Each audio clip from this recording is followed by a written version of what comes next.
तीन भूमि गीत। इस अध्याय में यह बताया गया है कि पृथ्वी ने किस तरह उन अनेक राजाओं की मूर्खता देखी जो उसे जीतने पर तुले थे। इसमें यह भी बताया गया है कि यद्यपि कलयुग दोषों से पूर्ण है, किंतु हरि नाम के कीर्तन से वे सारे दोष नष्ट हो जाते हैं। बड़े बड़े राजा जो मृत्यु के खिलौने हैं, अपने छह आंतरिक शत्रुओं, पांच इंद्रियां तथा मन का दमन करना चाहते हैं। फिर वे यह कल्पना करने लगते हैं कि इसके बाद वे पृथ्वी तथा उसके सारे समुद्रों को जीत लेंगे। उनकी झूठी आशाएं देखकर पृथ्वी उन पर हंसती है, क्योंकि अंततः उन्हें यह लोक छोड़कर अन्यत्र जाना होगा, जैसा कि विगत बड़े बड़े राजे तथा बादशाह जा चुके हैं। यही नहीं, पृथ्वी को या इसके किसी खंड को हड़प लेने के बाद पिता, पुत्र, भाई, मित्र तथा संबंधी उसके लिए परस्पर झगड़ते हैं। इतिहास के अध्ययन से यह निष्कर्ष निकलता है कि सारी सांसारिक उपलब्धियां नश्वर हैं, और इस सहज निष्कर्ष से वैराग्य को भावना उत्पन्न होती है। अंततोगत्वा किसी भी जीव के लिए जीवन का सर्वोच्च लक्ष्य भगवान कृष्ण की शुद्ध भक्ति है, जो सारे अमंगलों को विनष्ट करती है। सत्य युग में धर्म पूर्ण था, जिसमें सत्य, दया, तपस्या तथा दान के चारों पैर अभी तक विद्यमान थे। त्रेता के बाद हर युग के धार्मिक गुणों में एक चौथाई ह्रास आता गया। कलि युग में धर्म के पैरों में केवल एक चौथाई शक्ति रह गई है, किंतु इस युग के अग्रसर होने पर यह भी समाप्त हो जाएगी। सत्य युग में सत्वगुण प्रधान रहता है और त्रेता युग में रजोगुण। द्वापर युग में रजो तथा तमोगुण का मिश्रण प्रधान रहता है और कलियुग में तमोगुण प्रधान रहता है। कलियुग में नास्तिकता, समस्त वस्तुओं की लघुता तथा निकृष्टता एवं जनांगों और उदर के प्रति आसक्ति अत्यंत मुखर रहते हैं। कलि के प्रभाव से दूषित जीव भगवान हरि को नहीं पूजते।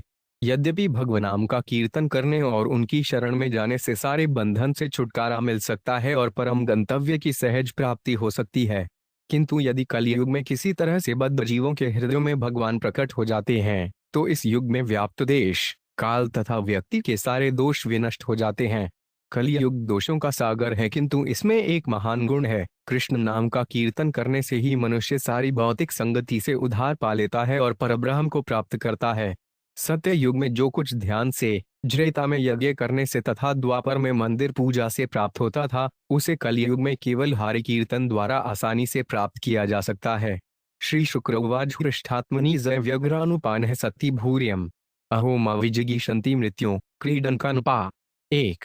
शुकदेव गोस्वामी ने कहा, इस जगत के राजाओं को अपने पर विजय प्राप्त करने के प्रयास में व्यस्त देखकर पृथ्वी हंसने लगी। उसने कहा, जरा देखो तो इन राजाओं को जो मृत्यु के हाथों में खिलौनों जैसे हैं, मुझ पर विजय पाने की इच्छा कर रहे हैं। काम एषः नरेंद्राणाम मोघ स्याद्विदुषाम्पि यहन फेनोप में पिंडे ये विश्रम्भित अनुपा।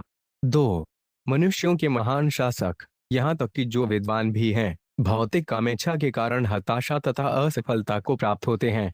ये राजा काम से प्रेरित होकर मांस के मृत पिंड में, जिसे हम शरीर कहते हैं, अत्यधिक आशा तथा श्रद्धा रखते हैं। यद्यपि भौतिक ढांचा जल पर तैरते फेन के बुलबुलों के समान क्षण भंगुर है, पूर्व निर्जित षड्वर्ग जे श्यामराज मंत्रिण तत्तः सचिव पौराप्त क्रींद्रानस्थ कंटकान।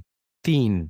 एवं क्रमेण जे श्याम पृथ्वी सागर मेखलाम इत्याशा बधः दया न पश्यन्त्यन्तिके उन्तकम। चार।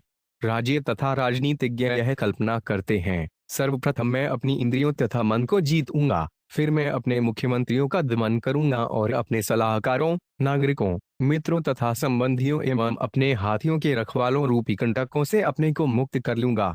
इस तरह मैं धीरे धीरे पूरी पृथ्वी को जीत लूंगा। चूंकि इन नेताओं के हृदयों में बड़ी बड़ी आशाएं रहती हैं, अतएव ये पास ही खड़ी प्रतीक्षारत मृत्यु को नहीं देख पाते।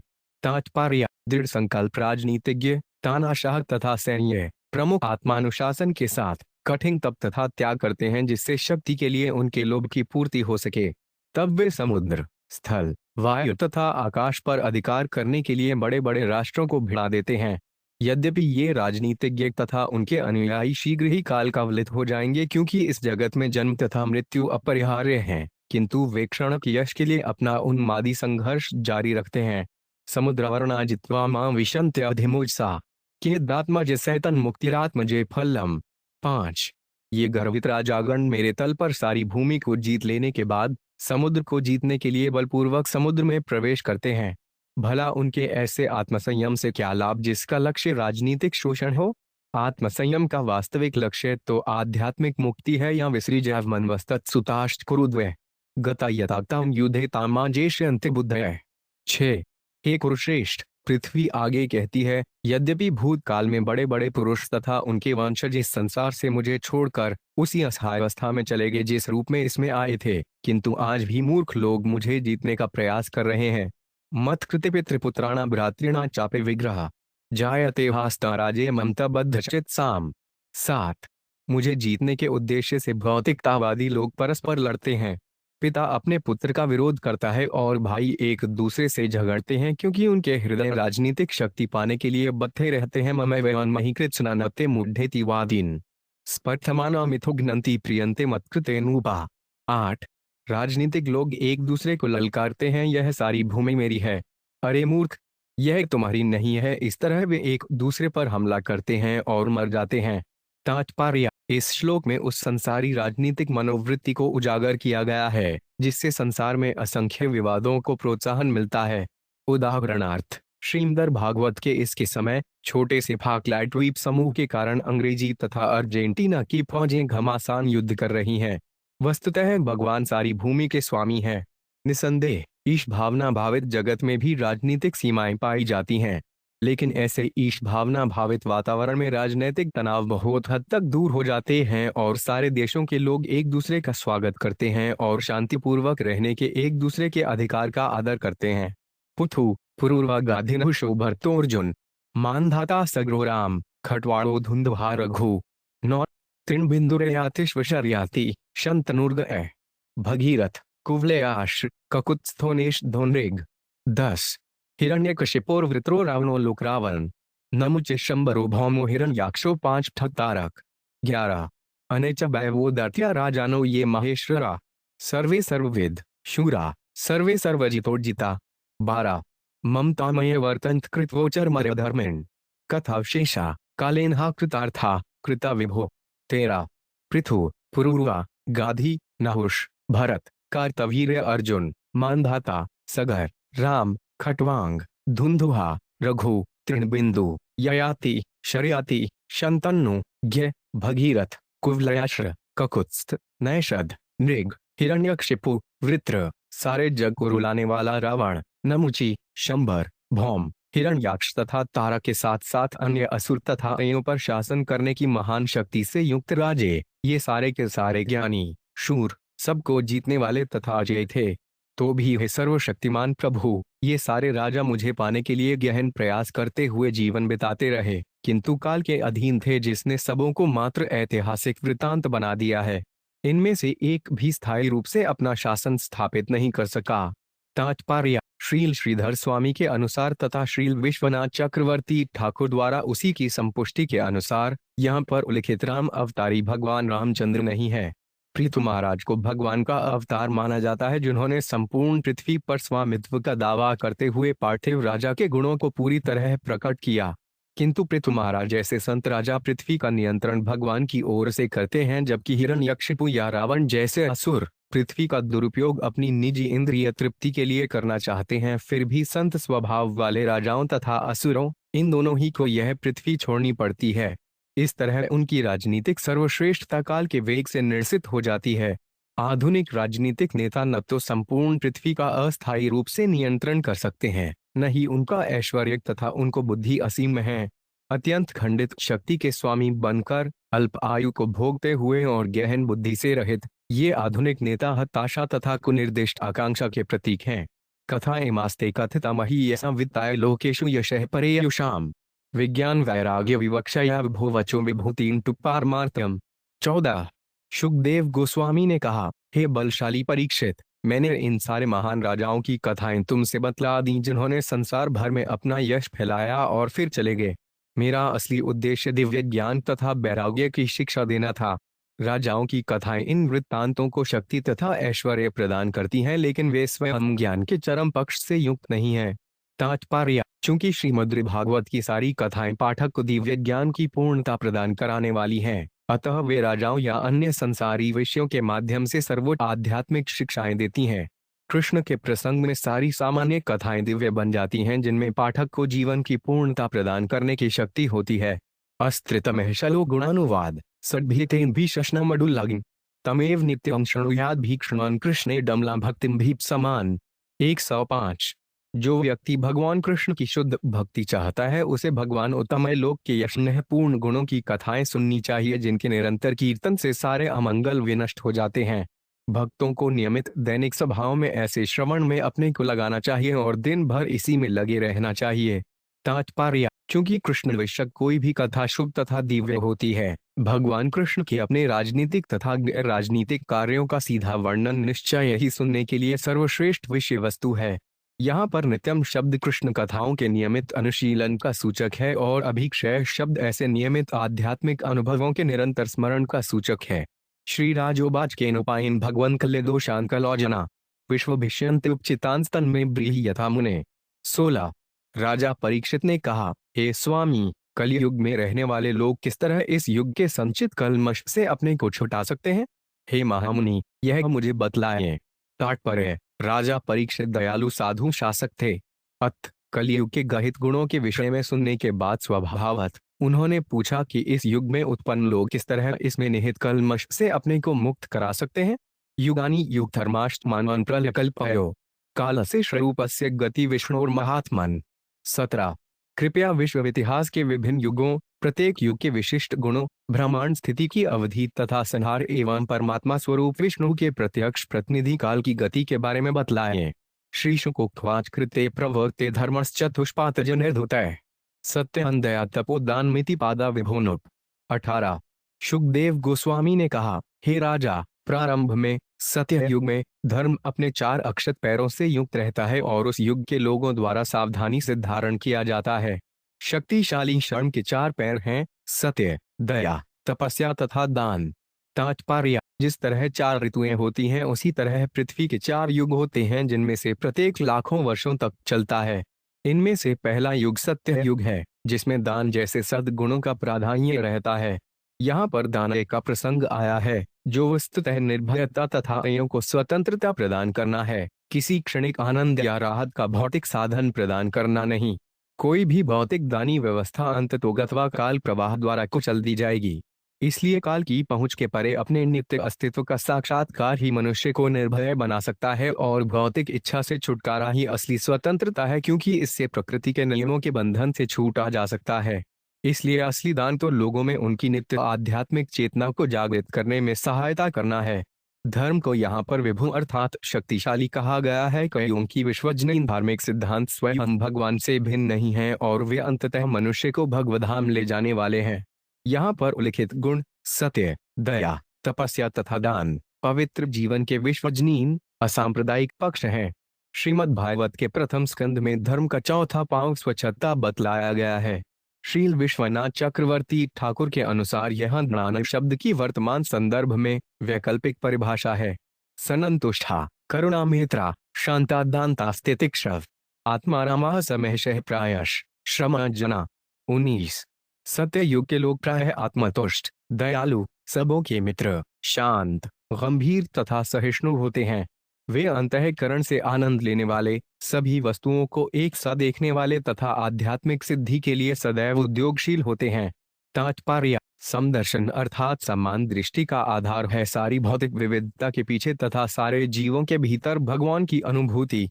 त्रेताया धर्मपदान आतुर्याशो हीयते शनैः अब धर्मपदैरनृतेषा संतोष विग्रह। 20। त्रेता युग में अधर्म के 4 पैरों झूठ, हिंसा, असंतोष तथा कलह के प्रभाव से धर्म का प्रत्येक पैर क्रमशः 1/4 क्षीण हो जाता है। तात्पर्य: झूठ से सत्य क्षीण होता है, हिंसा से दया, असंतोष से तपस्या और कलह से दान तथा स्वच्छता क्षीण होते हैं। तद्दा क्रियात् पुनिष्ठानाति हिंस्त्रा नलंपट्टा त्रैवर्गिकास्त्रैवुधा वर्णा ब्रह्मोत्तरानूप। 21। त्रेता युग में लोग कर्मकांड तथा कठिन तपस्या में लगे रहते हैं। वे न तो अत्यधिक उग्र होते हैं, न इंद्रिय आनंद के पीछे अत्यधिक कामुक होते हैं। उनकी रुचि मुख्यतः धर्म, आर्थिक विकास तथा नियमित इंद्रिय तृप्ति में रहती है और वे 3 वेदों की संस्तुतियों का पालन करते हुए संपन्नता प्राप्त करते हैं। हे राजा, यद्यपि इस युग में समाज में 4 पृथक देश पृथक श्रेणियां, वर्ण उत्पन्न हो जाती हैं, किंतु अधिकांश लोग ब्राह्मण होते हैं।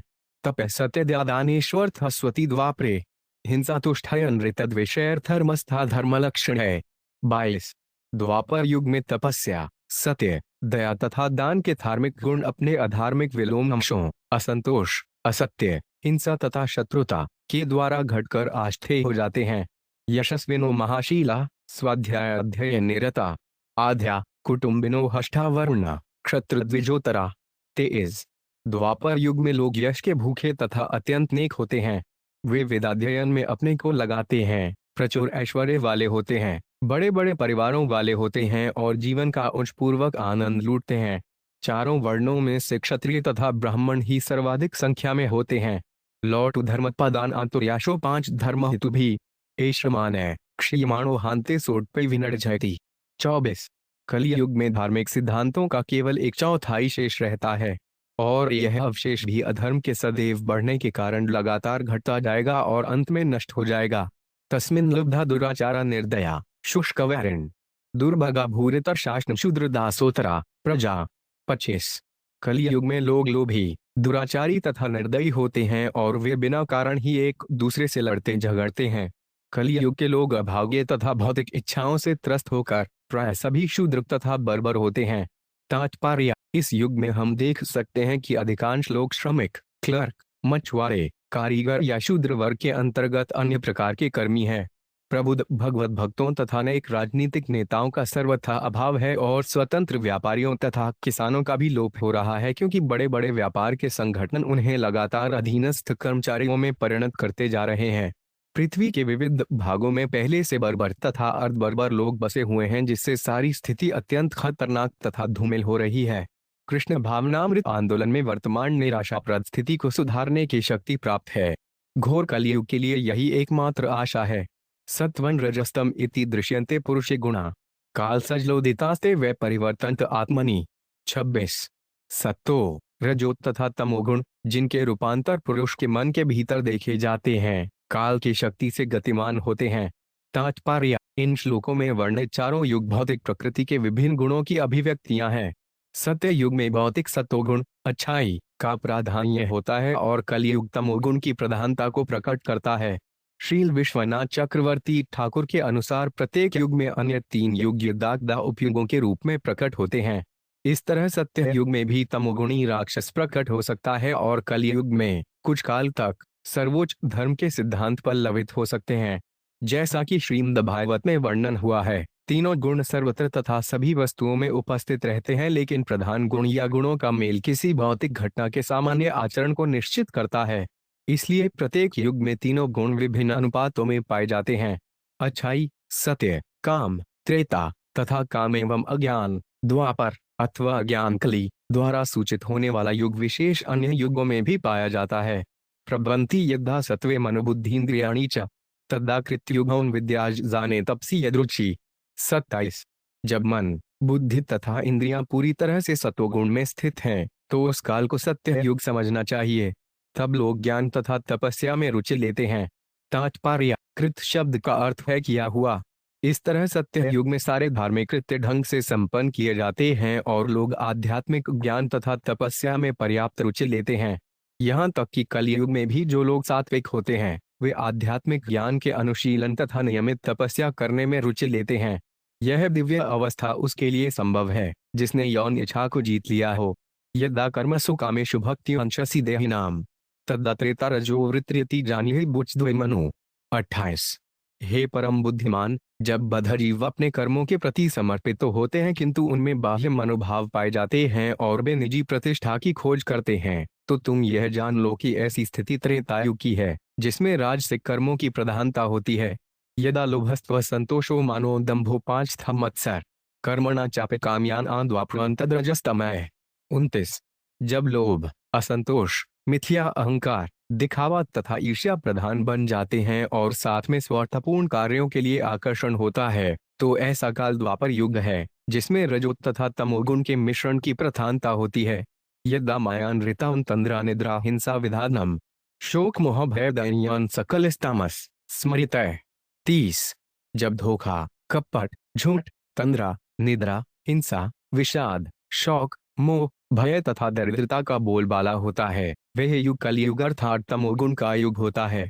तात्पर्य कलियुग में लोग बुरी तरह से स्थूल भौतिकतावाद के प्रति अनुरक्त होते हैं। उनमें आत्म साक्षात्कार के लिए शायद ही कोई आकर्षण होता हो। तस्मात् क्षुद्र शोमर्त्या क्षुद्र भाग्या महाशना कामिनो वित्तहीनाश्न स्वेरण यशवस्त्रियो इस्ति। 39। कलियुग के दुर्गुणों के कारण मनुष्य क्षुद्र दृष्टि वाले, अभागे, पेटू, कामी तथा दरिद्र होंगे। स्त्रियां कुलटा होने से एक पुरुष को छोड़कर दूसरे के पास स्वतंत्रता पूर्वक चली जाएंगी।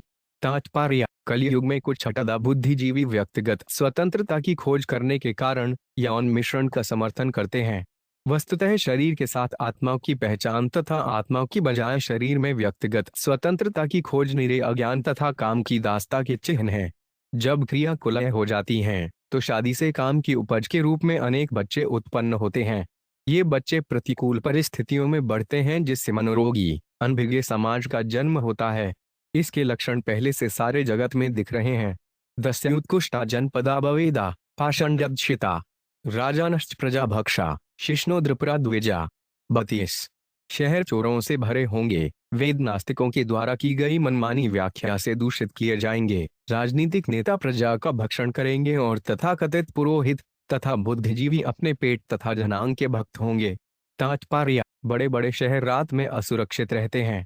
उदाहरणार्थ, ऐसा सुना जाता है कि रात के समय कोई भी बुद्धिमान व्यक्ति न्यूयॉर्क के सेंट्रल पार्क में घूमने नहीं जाएगा, क्योंकि उसे पता है कि उसका संभवतः गला घोट दिया जाएगा। बड़े बड़े शहरों में सामान्य चोरों के अलावा जो इस युग में भरे पड़े हैं गला काटने वाले व्यापारी होते हैं, जो ग्राहकों को व्यर्थ की बल्कि हानिकारक वस्तुएं खरीदने के लिए राजी कर लेते हैं। यह भली भांति ज्ञात है कि गोमांस, तंबाकू, मदिरा तथा अन्य आधुनिक सामग्रियां स्वास्थ्य को बर्बाद करने वाली हैं। मानसिक स्वास्थ्य की बात जाने दें, इस पर भी आधुनिक पूंजीपति इन वस्तुओं को बेचने के लिए तरह तरह की मनोवैज्ञानिक युक्तियों का प्रयोग करने में संकोच नहीं करते हैं। आधुनिक शहर मानसिक तथा वायुमंडलीय प्रदूषण से भरे पड़े हैं और वे सामान्य नागरिकों तक के लिए असह्य हो चुके हैं। इस श्लोक में यह भी इंगित है कि वैदिक शास्त्रों की शिक्षाएं इस युग में तोड़ी मरोड़ी जाएंगी। बड़े बड़े विश्वविद्यालयों में हिंदूवाद को शिक्षा दी जाती है, जिसमें भारतीय धर्म को बहुदेवादी करके बतलाया जाता है, जिसका उद्देश्य निर्विशेष मोक्ष है। यद्यपि इसके विपरीत असीम प्रमाण मिलते हैं। वास्तव में सारा वैदिक वाङ्मय एक है, जैसा कि त्रैवद गीता 15.15 में स्वयं भगवान कृष्ण ने कहा है, वेदेश्व सर्वैर्मे वेद, सारे वेदों द्वारा मुझे ही जानना होता है। सारे वैदिक वाङ्मय का उद्देश्य परम पुरुष परब्रह्म विष्णु या कृष्ण के विषय में हमें प्रबुद्ध करना है। यद्यपि ईश्वर अनेक नामों से जाना जाता है और अनेक रूपों में प्रकट होता है, फिर भी वह एक है और पुरुष है। किंतु कलयुग में यह असली वैदिक ज्ञान गुप्त है। इस श्लोक में शुकदेव चतुराई से कहते हैं कि राजनीतिक नेता जनता को खा जाएंगे और तथाकथित पुरोहित तथा बुद्धिजीवी अपने पेट तथा जनांग के भक्त होंगे। यह दुखद कथन कितना सटीक बैठता है। अवव्रता बटवो 5 शौचा भिक्षवश्च कुटुंबिन, तपस्विनो ग्रामवासाण्यासिनो उत्तरथलोलुपा। 33। ब्रह्मचारी अपने भक्तों को संपन्न नहीं कर सकेंगे और सामान्यतया अस्वच्छ रहेंगे। गृहस्थ लोग भिखारी बन जाएंगे, वानप्रस्थी गांवों में रहेंगे और सन्यासी लोग धन के लालची बन जाएंगे। तात्पर्य: कलयुग में ब्रह्मचर्य एक तरह से लुप्त ही है। अमेरिका में अनेक बालक विद्यालयों में सहशिक्षा दी जाती है, क्योंकि युवा पुरुष विलासी युवतियों की संगति के बिना रहने से इनकार करते हैं। यही नहीं, हमने स्वयं देखा है कि समूचे पाश्चात्य जगत में छात्रावास सबसे गंदे स्थान हैं, जैसा कि अजनौचाह शब्द से यहाँ भविष्यवाणी की गई है। जहाँ तक गृहस्थ भिक्षुकों की बात है, जब भगवत भक्त द्वार द्वार जाकर दिव्य साहित्य बांटते तथा ईश्वर की महिमा के प्रचारार्थ दान मांगते हैं, तो गृहस्थ लोग चिढ़कर कहते हैं, कोई मुझे दान दे। कलयुग में गृहस्थ लोग दानी प्रवृत्ति वाले नहीं हैं, प्रत्युत अपनी दृढ़ मनोवृत्ति के कारण साधुओं के पहुंचने पर चिढ़ जाते हैं। वैदिक संस्कृति में 50 वर्ष को आयु में दंपति तपस्वी जीवन तथा आध्यात्मिक सिद्धि के लिए तीर्थ स्थानों में जाकर रहते हैं। किंतु अमेरिका जैसे देशों में विश्राम नगरियां बना दी गई हैं, जिनमें बूढ़े लोग गोल्फ, पिंग पोंग और शफल बोर्ड जैसे खेल खेलने तथा प्रेमालाप करने के दयनीय प्रयासों में अपने जीवन के अंतिम वर्षों को गंवाकर अपने आप को मूर्ख बनाते हैं। यद्यपि उनके शरीर जर्जर होते हैं और मन बूढ़े हो रहे होते हैं। जीवन के अंतिम दिनों का यह शर्मनाक दुरुपयोग मानव जीवन के असली उद्देश्य को स्वीकार न करने की प्रबल अनिच्छा का सूचक है और निश्चित रूप से ईश्वर के प्रति अपराध है। थलोलुपा शब्द सूचित करते हैं कि करिश्मा दिखाने वाले तथा बिना करिश्मा वाले धार्मिक नेता अपने को पैगंबर, संत तथा अवतार घोषित करेंगे, जिससे अबोध जनता को ठगकर अपना बैंक खाता भर सकें। इसीलिए इसकान सारे विश्व में प्रामाणिक ब्रह्मचर्य जीवन, धार्मिक गृहस्थ जीवन, प्रतिष्ठित तथा प्रगतिशील अवकाश काल तथा असली आध्यात्मिक अगुवाई स्थापित करने के लिए प्रयत्नशील है। 9 मई 1982 को हमने ब्राजील के रायो डी जनीरो जैसे विलासी शहर में 3 युवकों को, जिनमें से 2 ब्राजील के निवासी तथा एक अमरीको है, इस आशा के साथ संन्यास प्रदान किया है कि वे संन्यास के कठिन व्रत को विश्वसनीय ढंग से पूरा करेंगे और दक्षिण अमेरिका में सही आध्यात्मिक अगुवाई करेंगे। हस्वकाया महाहाराम भूरे पत्या गथे शश्वत कटुक भाषण श्लौर्यमायोरु सहसा। 34 स्त्रियों का आकार काफी छोटा हो जाएगा और वे अधिक भोजन करेंगी, अधिक संतानें उत्पन्न करेंगी जिनका पालन पोषण करने में वे अक्षम होंगी और सारी लाज खो बैठेंगी। वे सदैव कड़वा बोलेंगी और चोरी, कपट तथा अनियंत्रित साहस के गुण प्रदर्शित करेंगी। पणिष्यन्ति वै क्षुद्रा किराटठा कूटकारिण अनापद्यपि मनस्यन्ते वार्ता साधु जुगुप्सितामु। 35 व्यापारी लोग क्षुद्र व्यापार में लगे रहेंगे और धोखाधड़ी से धन कमाएंगे। आपातकाल न होने पर भी लोग किसी भी अथर्व पेशे को अपनाएंगे। तात्पर्य, यद्यपि अन्य पेशे उपलब्ध रहते हैं किंतु लोग को खानों, कसाई घरों, इस्पात के कारखानों, मरुस्थलों, तैरते हुए तेल निकालने के संयंत्रों, पनडुब्बियों तथा इसी तरह के अन्य घृणित स्थानों पर कार्य करने से नहीं हिचकिचाते। जैसा कि यहाँ बताया गया है, व्यापारी लोग धोखाधड़ी तथा झूठ बोलने को व्यापार के लिए उचित मानेंगे।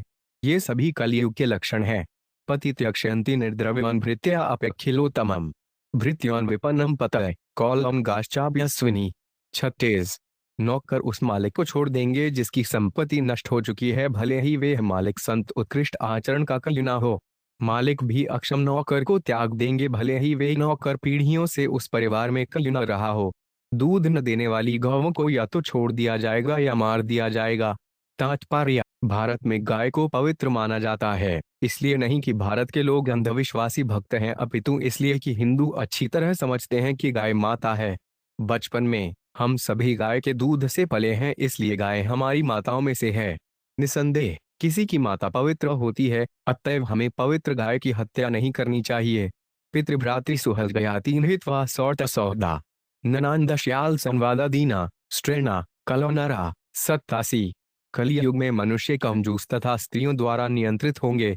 वे अपने पिता, भाई, अन्य संबंधियों तथा मित्रों को त्याग कर साले तथा सालियों की संगति करेंगे। इस तरह उनकी मैत्री की धारणा नित्यानत यौन संबंधों पर आधारित होगी। शूद्रा प्रतिग्रहीष्यन्ति तपोवेशोष जीवनय धर्म वक्ष्यन्त्य धर्मजाधिरुद्मुतमासनम।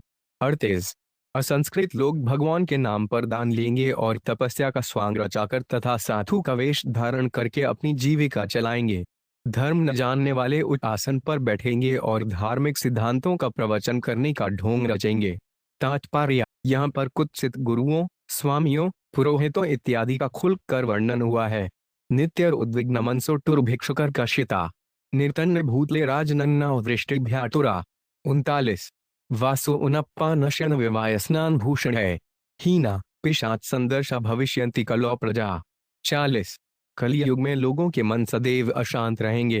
हे राजा, वे अकाल तथा कर भार से दुर्बल हो जाएंगे और सूखे के भय से सदैव विचलित रहेंगे। उन्हें पर्याप्त वस्त्र, भोजन तथा पेय का अभाव रहेगा। वे न तो ठीक से विश्राम कर सकेंगे, न संभोग या स्नान कर सकेंगे।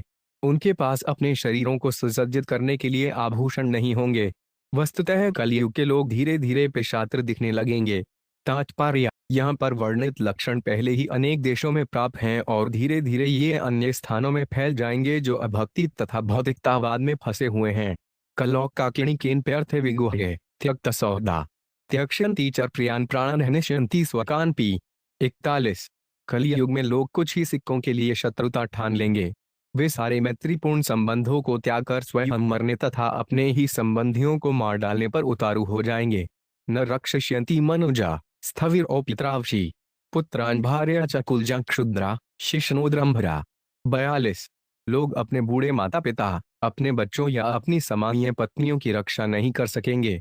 वे अत्यंत पतित होकर अपने पेटों तथा जनांगों की तुष्टि में लगे रहेंगे। तात्पर्य, इस युग में अनेक लोग अपने वृद्ध माता पिता को एकांत और प्राय अनोखे वृद्धावस्था निकेतनों में भेज रहे हैं, यद्यपि उनके वृद्ध माता पिता ने अपने बच्चों को सेवा करने में अपना सारा जीवन बिता दिया था। इस युग में तरुण बच्चों को भी अनेक प्रकार से सताया जाता है। हाल के वर्षों में बच्चों में आत्महत्या की घटनाओं में नाटकीय अभिवृद्धि हुई है क्योंकि उनका जन्म प्रेमी धार्मिक माता पिता के यहाँ नहीं अपितु अधम स्वार्थी स्त्री पुरुषों से होता है। वस्तुतः बच्चे प्रायः इसलिए जन्म लेते हैं क्योंकि गर्भनिरोध की गोली या ऐसी ही कोई और गर्भ निरोधक युक्ति ठीक से काम नहीं करती। ऐसी परिस्थितियों में माता पिता के लिए अपने बच्चों का सही मार्गदर्शन कर पाना अत्यंत कठिन है। आध्यात्मिक विद्या से सामान्यतया अनजान माता पिता अपने बच्चों को मुक्ति के मार्ग पर नहीं ले जा पाते और इस तरह पारिवारिक जीवन में अपना प्रारंभिक उत्तरदायित्व नहीं पूरा कर पाते। जैसी कि इस श्लोक में भविष्यवाणी को गई है, वर्ण संकरता अति सामान्य हो चुका है और लोग सामान्य रूप से भोजन तथा यौन की ही चिंता करते हैं क्योंकि वे परब्रह्म को जानने की अपेक्षा इन्हें अधिक महत्वपूर्ण समझते हैं। कलौना राजन जगता परमन गुरु त्रिलोकनाथानथ पाद पडूजम प्राइन मर्त्या भगवंतमश्च्युतान्य शक्ष्यंती पाषंड विभिन्न चेतसे। 43। हे राजा, कलयुग में लोगों की बुद्धि नास्तिकता के द्वारा विचलित हो जाएगी और वे ब्रह्मांड के परम गुरुवार स्वरूप भगवान को कभी भी उपहार नहीं चढ़ाएंगे। तीनों लोकों के नियंता महापुरुष तक भगवान के कृणक मनों पर अपना शीश झुकाते हैं, किंतु इस युग के शूद्र एवं दुखी लोग ऐसा नहीं करेंगे। तात्पर्य: सारे जगत के उद्गम परब्रह्म को ढूंढने की प्रेरणा सनातन काल से विभिन्न मतों के दार्शनिकों, धर्माचार्यों तथा अन्य बुद्धिजीवियों को प्रोत्साहित करती रही है और आज भी कर रही है। किंतु तथाकथित दर्शनों, धर्मों, मार्गों, जीवन शैलियों का गंभीरता से विश्लेषण करने पर हम पाते हैं कि लगभग सभी का परम लक्ष्य तो निर्विशेष या निराकार है। किंतु इस निर्विशेष या निराकार परब्रह्म के विचार में अनेक गंभीर तार्किक दोष हैं। तर्कशास्त्र के सामान्य नियमों के अनुसार किसी भी कार्य का कारण तो होना ही चाहिए।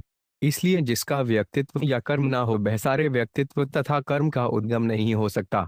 परम सत्य को दार्शनिकता का जामा पहनाने की हमारी दुर्दम प्रवृत्ति उस वस्तु को खोजने के लिए वैज्ञानिक, दार्शनिक तथा यौगिक प्रयास कराती है जिससे हर वस्तु उद्भूत होती है।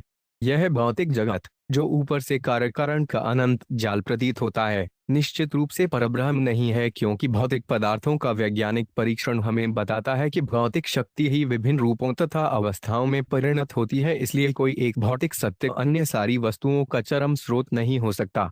हम यह कल्पना कर सकते हैं कि पदार्थ किसी न किसी आकार में सदैव विद्यमान रहता है, किंतु यह सिद्धांत आधुनिक ब्रह्मांडविदों के लिए यथा मैसाचुसेट्स इंस्टीट्यूट ऑफ टेक्नोलॉजी के वैज्ञानिकों के लिए आकर्षक नहीं रहा। यदि हम यह मान भी लें कि पदार्थ सदैव से विद्यमान रहा है, तो हमें चेतना का स्रोत बताना होगा यदि हम परम सत्य की खोज के लिए अपनी दार्शनिक प्रेरणा को संतुष्ट करना चाहते हों। यद्यपि आधुनिक संकल्पनावादी लोग कहते हैं कि पदार्थ के अलावा कुछ भी सत्य नहीं है, किंतु लोगों का यह सामान्य अनुभव है कि चेतना पत्थर, पेंसिल या जल जैसी कोई वस्तु नहीं है। जागरूकता चेतना की वस्तुओं की तुलना में अपने आप में कोई भौतिक सत्ता नहीं है, अपितु यह अनुभूति तथा ज्ञान की विधि है। यद्यपि पदार्थ तथा चेतना के बीच चमयोन्याश्रित संबंध के अनेक प्रमाण हैं, किंतु इसका कोई ठोस प्रमाण नहीं है कि पदार्थ चेतना का कारण है।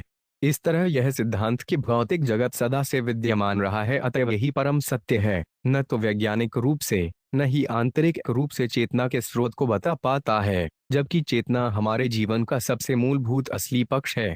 इसके अतिरिक्त जैसा कि न्यूयॉर्क स्टेट विश्वविद्यालय विदमट्टन के डॉक्टर रिचर्ड थॉम्पसन ने प्रदर्शित किया है और भौतिक विज्ञान के नोबेल विजेताओं ने उनके कार्य की प्रशंसा करते हुए पुष्टि की है, पदार्थ के रूपांतरण संबंधी प्रकृति के नियमों में पर्याप्त सूचना सामग्री उपलब्ध नहीं है जिससे हमारे तथा अन्य जीवों के शरीरों के भीतर घट रही अकल्पनीय जटिल घटनाओं पर प्रकाश पड़ सके।